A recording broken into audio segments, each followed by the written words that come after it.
Week 3, Lesson 6, Woman in Early Comics. In the previous video, we named some of the heroes that appeared after the creation and success of Superman, but you no doubt noticed that nearly all of them were men. So, were there female heroes in the comics at this time? The answer is yes, but they were much rarer. As mentioned in the previous week, little orphan Annie was helping stop crooks by snooping around. But we've already dedicated an entire video to her already, so let's take a look at some of the earliest examples I could find. Sheena, Queen of the Jungle, first appeared in Wags, issue number 1, in 1937. Sheena predates even Superman. She was apparently created by Will Eisner and Jerry Eager, but I couldn't find any surviving comics or scans from her first appearance to confirm that. Let's take a look at the opening panel of the story from Jumbo Comics, issue number 10. After escaping from the Mad King, Sheena, Bob, and the natives return to the village. We see Bob here making eye contact with Sheena. Bob is muscular and has a build very similar to Doc Savage. Sheena is wearing a very impractical dress that shows off her hourglass figure and does very little to save her from the dangers of the jungle. Her hair is clean, and her stance suggests that she's trying to catch Bob's attention. Sheena could talk to animals, but so could Snow White, Tarzan, and some monks and saints, so that isn't really considered a superpower. A monkey warns her about the dangerous lion, and Sheena isn't afraid to jump into some action. Sheena fights the lion and kills it, but it's not enough that Sheena killed a lion. The comic has to justify Bob's existence by him killing something. So a rogue leopard jumps at them from a tree and he kills it.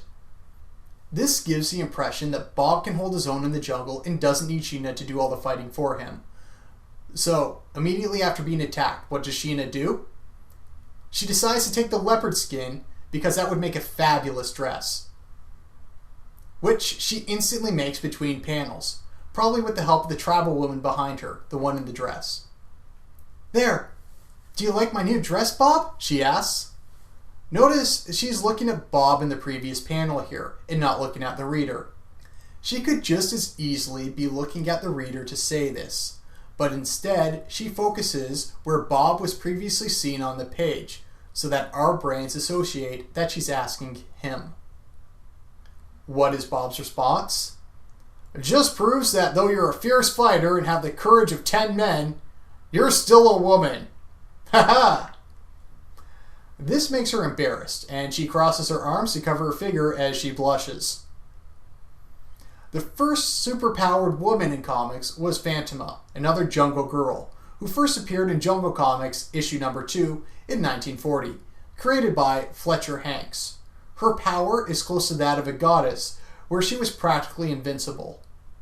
Her face could transform into a skull, and sometimes she would only appear as a floating skull with blonde hair. She would use her magic powers to deliver bizarre punishments to those threatening the balance of her jungle. Somehow, she never caught on with readers. Maybe it's because she was too overpowered, maybe it's because her early appearance focused more on the people causing trouble than her, or maybe it's because her powers made her absolutely terrifying.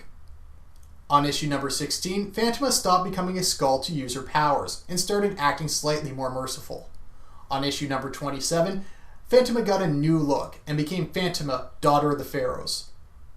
She was drastically depowered and ruled a small civilization descended from Egypt, to the point where she could have been a completely different character. And her issues were cancelled by issue number 51, halfway through her storyline. As far as female characters go, Phantoma stands out for being the first superpowered heroine and for never having a love interest. Now, we'll look at a woman who did need a man, or a Superman, to justify her existence. Lois Lane first appeared in Action Comics number 1, alongside Superman, and is one of the most drawn and written women in comics. When Lois first appeared, she was a determined reporter who would do whatever it took to get a story. She did not respect Clark Kent because she thought he was too much of a coward, and the biggest story of her early career was going to be Superman. Lois was known for getting into trouble, but surprisingly, after the first few issues, she was rarely in any immediate danger for the first 2 years of her existence. She would get too close to a crime operation, and then she'd get tied up. Superman would beat up the thugs and then untie her. Even being in less distress than you'd think, Lois Lane wasn't the best role model for young girls. She would often put Clark Kent in danger without his permission, and then would jump into situations with no real plan on how to get out of them. Later on, Lois Lane would prove popular enough to get her own series, but we'll deal with that in a future video. We mentioned her in the last video, but she's worth mentioning again.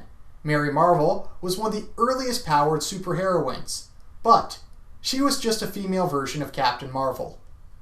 She had the same powers, she had the same attitude. Her costume was more feminine than her brother's, but she never really distinguished herself from her brother other than being a girl. It was a clear attempt to try and pander to a female audience, and it seemed to be a success. Meanwhile, Superman had failed a few attempts before finally doing the same thing. Finally, we get to Wonder Woman. Wonder Woman is considered to be the first costume superheroine, and her creation is worth taking a look at. Wonder Woman was created by William Moulton Marston. He was a psychologist, a university professor, and one of the inventors of the polygraph, which was better known as the lie detector test. He lived with his wife, Elizabeth Sadie Holloway Marston, and his student, Olive Byrne, by which I mean he was in a close relationship with both. It was a very unorthodox thing to do for the 1930s. By 1940, William Marston looked at comic book heroes and noticed that all the ones selling were men. Not just men, but strong men, who beat their enemies using their fists or dangerous gadgets. Marston wanted a hero that would solve problems without just punching out his opponents. William Marston wanted to create a superhero who had a more peaceful solution to the problems. His wife Elizabeth liked this idea, but said that he should make the character a woman. This is a quote from The Invention of Wonder Woman from William Moulton Marston, and his thought process on creating the character. Not even girls want to be girls so long as our feminine archetype lacks force, strength, and power. Not wanting to be girls, they don't want to be tender, submissive, peace-loving, as good women are. Women's strong qualities have become despised because of their weakness. The obvious remedy is to create a feminine character with all the strength of Superman, plus all the allure of a good and beautiful woman. In December 1941, in All-Star Comics number 8, Wonder Woman first appeared as the last story in the book. Surprisingly, Wonder Woman's origin was very detailed for her first appearance. Whereas Batman and Superman's origins were a page long each when they first appeared, Wonder Woman's origin was 9 pages long. Wonder Woman lived on an isolated island, later renamed Themyscira, which had a population made up of only women and girls. It was supposed to be a utopia. It's not explained how the girls there reproduce, they just probably age really slowly. One day, the princess, who will later be called Wonder Woman, sees a plane crash and brings a pilot back to her civilization to be healed. She instantly falls in love with him, but her mother, Queen Hippolyte, doesn't want to lose her daughter. The queen tells her daughter the dangers of the outside world, and how the Amazons were enslaved by Hercules, and how they had to flee to the island for protection from man. The queen consults the goddesses Aphrodite and Athena, and they tell her that the pilot must return to America safely, and that American liberty must be protected. The queen holds a contest to see which of the women on her island is the most qualified to take the pilot back. A masked girl comes on, wins all the events, and takes off her mask to reveal herself to be the princess. The mother gives her the ceremonial dress, which we now know is the original Wonder Woman costume. And on the second last panel, it looks like William Moulton Marston realized he didn't give the princess a name in the story, and quickly reveals her name to be Diana. Wonder Woman's primary weapon was a lasso. That would tie up criminals and force them to tell the truth and obey her. If you think this sounds kind of kinky, then you'd be right. Bondage was a recurring theme in William Moulton Marston's work on comics. Wonder Woman wasn't just tying up the bad guys, she was often being tied up herself. Shortly after her creation, Wonder Woman was headlining the newly created anthology comic series Sensation Comics, before getting her own solo comic in the summer of 1942.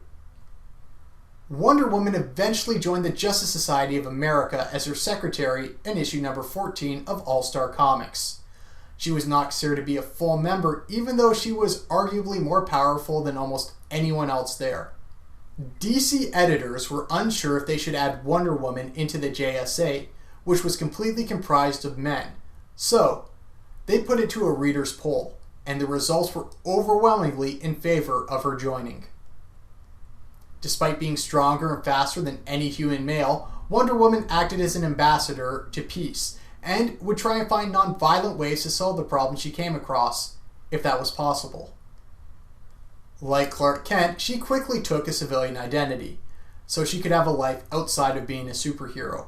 Her civilian identity was Diana Prince, and she worked for the American military. Early Wonder Woman comics also gave Wonder Woman a useless lackey that followed her around. I don't want to call this character a sidekick because she really didn't contribute anything to Wonder Woman's efforts. Her name was Etta Candy, and by today's standards, she'd be overweight and just short of obese. She was originally a sick girl who refused to eat anything until she tasted candy. Then, she just wanted to eat the candy, and it seemed to be the driving force of her character. To her credit, she seemed to like being overweight. There was much less hand-to-hand fighting than other superhero comics of the time, making the book much less violent than its competition, but also much stranger. Wonder Woman started out as a way for William Moulton Marston to promote his fetishes out on the page, and promote a strong female character for little girls to look up to as an inspiration.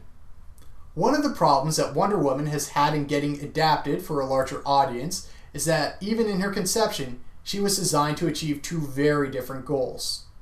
Despite this, there has never really been a character that can compete with Wonder Woman as the most recognizable and celebrated heroine in comics.